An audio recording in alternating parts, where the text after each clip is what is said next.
North Carolina A&T and Hampton University have been playing each other in football for 100 years, across not one, not two, not three, but 4 different conferences. Both schools are academic powers, both have had their football good, but here's the real question. Are they true rivals or just 2 HBCUs that keep running into each other? Let's take a look. The very first meeting came on November 19th, 1925. Hampton shut out A&T 12-0 behind scores from Samuel Scott and Elmer Baker, according to the Pittsburgh Courier. At the time, Hampton was a national HBCU football power under Gideon Smith. In general, private schools ruled the landscape back then, but just a few years later, North Carolina A&T flipped the script, becoming the first public college to win a CIAA title in 1927. Hampton would respond by grabbing the 1928 title and getting another one in 1931. While both programs were strong in that period, the titles soon dried up. North Carolina A&T reemerged at the CIAA with championships in 1958, 59, and 64. Hampton, well, they wouldn't see another title until 1985. By then, A&T had already left the CIAA to help form the MEAC, so the idea of a Hampton A&T rivalry seemed like ancient history. However, things heated back up in the 90s. A&T brought Bill Hayes from Winston-Salem State, and Hampton ended up adding Joe Taylor from Virginia Union. During this time, Hampton was arming up to go to Division I and join the MEAC, which meant that it was once again united with North Carolina A&T.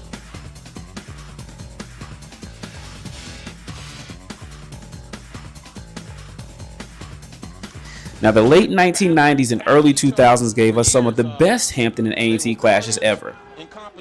I mean, we really shouldn't be surprised.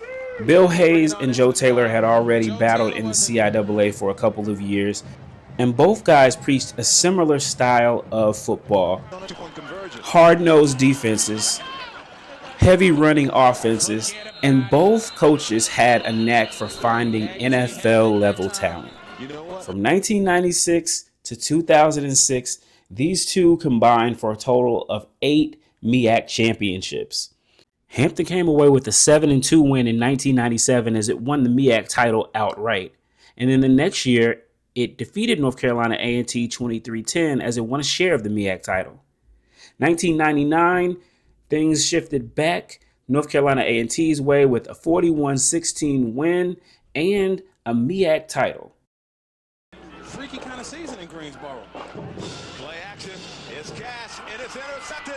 2000 was another hard-fought game with both teams going back and forth. And it is a touchdown, 37 yards for North Carolina A&T. Mr. Rogers' neighborhood, Sammy Rogers. But ultimately, North Carolina A&T picked up a 31-28 win on Hampton's home field. Now, 2001 was a year where it shifted back to Greensboro, and Hampton got its get back with a 23-7 win at Aggie Stadium and followed that up with a 17-7 win the following year. Now, this would actually be the last clash between Bill Hayes and Joe Taylor, as Hayes would not be back for the 2003 season. The 2003 season would actually go to North Carolina A&T with a 38-28 win as it would claim the MEAC title that season. So let's do a little recap. Going back to 1996, when Hampton enters into the MEAC and the series restarts after a 12-year hiatus, we have 4 wins for Hampton, and we have 4 wins for North Carolina A&T. So at this point, it's looking like we got a rivalry here, right? Potentially, maybe. But then comes 2004. 2004 saw Hampton come away with a stunning 51-24 win over North Carolina A&T. And that would be the start of a trend. They would not lose to North Carolina A&T again until 2014. Hampton would go on to win the MEAC title in 2004, 2005, and 2006, while North Carolina A&T's program took a nosedive down, including a 27-game losing streak and The Aggies were down bad for a long time. But eventually the tides turned. Joe Taylor left Hampton, going to FAMU, and North Carolina A&T made the decision to hire Rod Broadway to resurrect its program. Ironically, Hampton hired North Carolina A&T graduate and former Bill Hayes quarterback Connell Maynard to resurrect its program starting the 2014 season, but he was never able to beat his alma mater as head coach, losing 3 consecutive matchups. In 2018, Hampton shocked the HBCU world by announcing that it would be leaving the MEAC and heading to the Big South.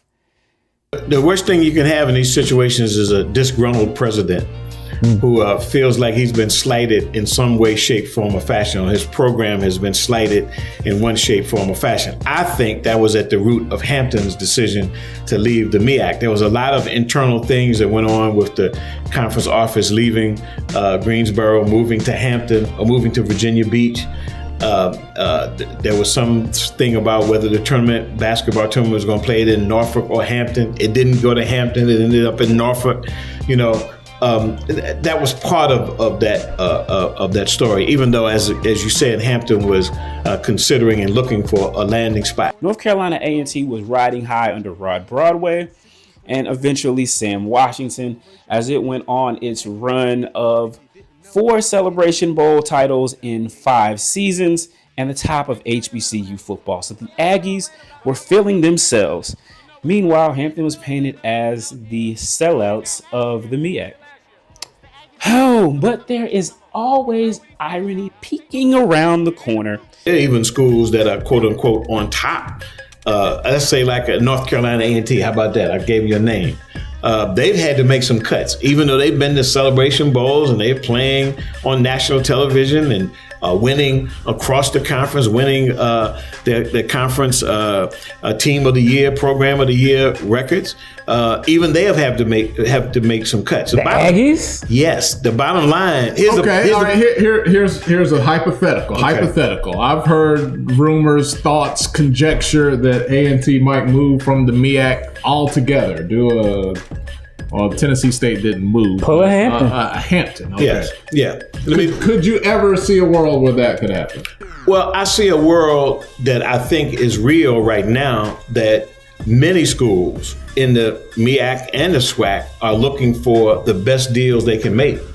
Nobody wants to operate at a deficit.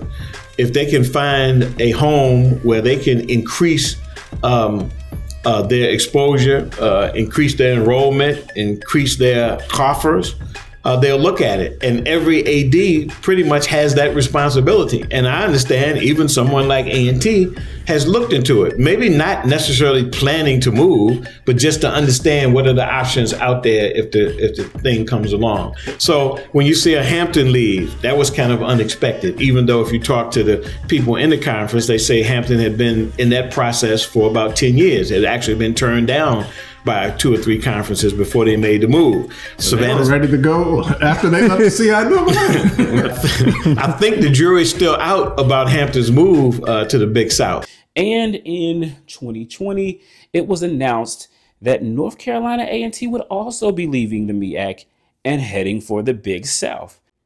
Now, we can't talk about North Carolina A&T and Hampton, especially in recent years, without mentioning the long-term presidents of both institutions. For Hampton University, you have Dr. William Harvey. When he took over Hampton, they were a has-been CIAA program at the bottom of that Division II league. But throughout his investments in his tenure, he began to build Hampton University up, and that led to the goal of moving up to Division I. Now, initially, according to reports, he wanted to join the Colonial Athletic Association. Keep this in mind. For North Carolina A&T, its president, Harold L. Martin. Martin is a North Carolina A&T graduate. He also engineered Winston-Salem State's proposed move to Division I before leaving prior to its start. Hampton University once held a very prominent place in the MEAC, and the headquarters was actually in Hampton. But eventually, things changed, relationships soured, and Hampton's leadership was ready to make its move. Meanwhile, in Greensboro, all things were not great there either in terms of relationship with the MEAC, although the PR was a little bit better. So we get to 2020, both these teams have decided to move and they have ended up in the Big South. So 2021 rolls around. Hampton was the big underdog as North Carolina A&T, again, had just come off this run, and yet it ended up defeating North Carolina A&T. The HBCU world was shocked. There would be more shock, however, as at the beginning of 2022, it was announced that Hampton University would realize Dr. Harvey's dream and move to the Colonial Athletic Association. Well, we're moving on now. But once again, North Carolina A&T would follow Hampton University to a new conference, as its Board of Trustees and Chancellor Harold L. Martin approved a move to the CAA, with the full move coming in 2023, including football. So the two teams didn't play in the 2022 season, but they did meet in 2023. It was homecoming for Hampton University, and both teams once again found themselves as dancing partners. So in 2024, we had Hampton University returning the favor for North Carolina A&T. Once again, a pattern develops. Shocking results out of this game. North Carolina A&T jumped out to a big early lead, hoping for its first CAA win of its young tenure, but it would not be that day, as Hampton would come away with a 59-17 win during GHO.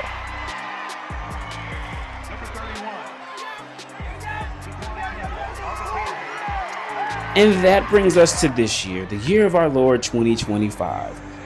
Hampton and North Carolina A&T are set to kick off their CAA seasons against each other in Truist Stadium. So the question is, are North Carolina A&T and Hampton finally rivals? I think it's a good rivalry. I think it's kind of new. I don't know if it's your traditional rivalry like South Carolina State, Central, and Winston-Salem State, but it's definitely building into that. And I think it's something good because you got two schools that are similar, have a similar profile, high academic schools, great cultures, some tradition-rich football programs. So I look forward to it, and, especially this game because they embarrassed us last year at homecoming. And put 59 on us. So we look forward to playing them. Not only do we get some payback for what they did to us last year, it's our first home game, it's a night game, and it's our first CAA game. So what do you think? Is this a true rivalry built on history, or just a rivalry of convenience born out of conference moves? Drop your thoughts in the comments, and don't forget to subscribe for more HBCU football stories.